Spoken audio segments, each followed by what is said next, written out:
लखनऊ के गोमती नगर में हुए डबल मर्डर और आत्महत्या के मामले में पत्रकार और यूट्यूबर प्रज्ञा मिश्रा ने भावुक फेसबुक पोस्ट करके घर की स्थिति के बारे में बताया है।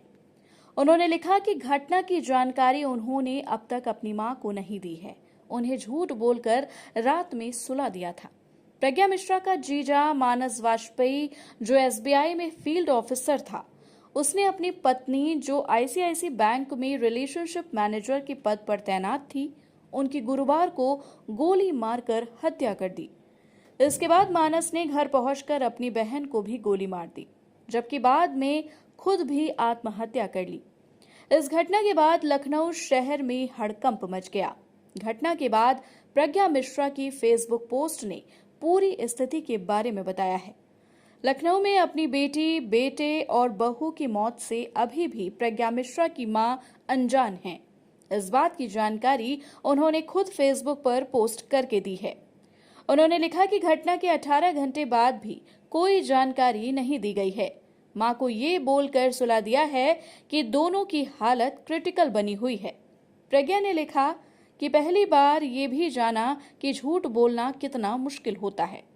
प्रज्ञा ने फेसबुक पर लिखा कि बहन दिव्या का पोस्टमार्टम नहीं हो पाया है। शुक्रवार सुबह 9 से 10 बजे के बीच का वक्त दिया गया है। फिलहाल मां से ये कहने की हिम्मत नहीं जुटा पाई हूं कि क्या घटना हुई है। पहली बार लग रहा है कि सच कहना कितना मुश्किल होता है।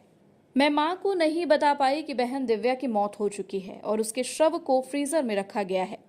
प्रज्ञा ने अपनी पोस्ट में जीजा की हकीकत भी बताई है।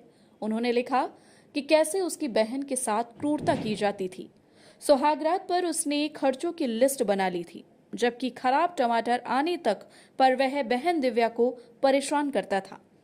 मानस ने पत्नी और बहन की हत्या से पहले व्हाट्सएप पर स्टेटस लगाया था, जिसमें उसने अपने पत्नी पर चीटिंग करने का आरोप लगाया था।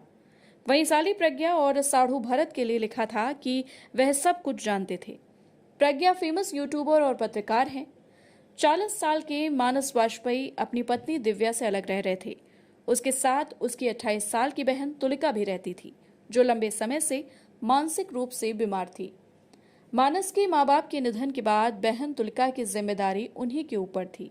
गुरुवार को मानस ने पहले पत्नी को गोली मार दी थी, उसके बाद घर पहुंचकर बहन को गोली मार दी। आखिर में खुद को गोली मारकर खुद आत्महत्या कर ली।